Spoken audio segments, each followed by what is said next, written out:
মায়ের এই আর্তনাদ ছেলে জাহিদুর রহমান সোহাগের জন্য।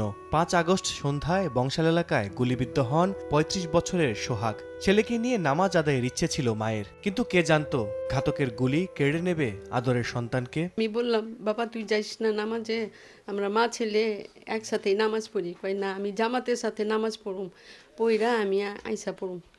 তারপরে গেল ১ ঘন্টা পর তো আমি শুনি যে মৃত্যুর খবর। পুরানো ঢাকার বংশাল এলাকার ছোট্টই বাসাতে থাকতেন কাঠ ব্যবসায়ী SM সারফুদ্দিন।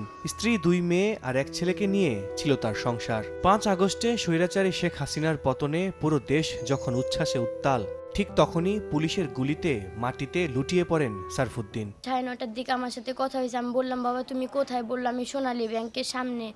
তো পরে একজন উপরে আসলো, বলল যে তোমার বাবা তো এরকম গুলি খেয়ে ওখানে পড়ে আছে বড় মসজিদের সামনে, তোমরা কেউ একটু জলদি করে যাও। আমাকে আর ঢুকতে দেয়নি, আম্মুকে ঢুকতে দিয়েছে। পরে যেয়ে দেখি আমার বাবা আর নাই। নিরপরাধ ভাই সোহাগকে হারিয়ে 120 দিন পরও বাকরুদ্ধ বোন। গুলি করতে করতে করতে করতে ওরা গেছে, রক্তের নদী ভাসায় দিছে ওরা। চাঙ্কারপুল এলাকায় খুনের নেশায় মেতে উঠেছিল পুলিশ, যে চিত্র দাগ কেটেছিল হাজারো মানুষের হৃদয়ে। কেমন ছিল রণাঙ্গনের সেই দিনগুলি? বিভিন্ন অলি গলি থেকে ছাত্র জনতার উপরে হাজার হাজার রাউন্ড গুলি বর্ষণ করেছে।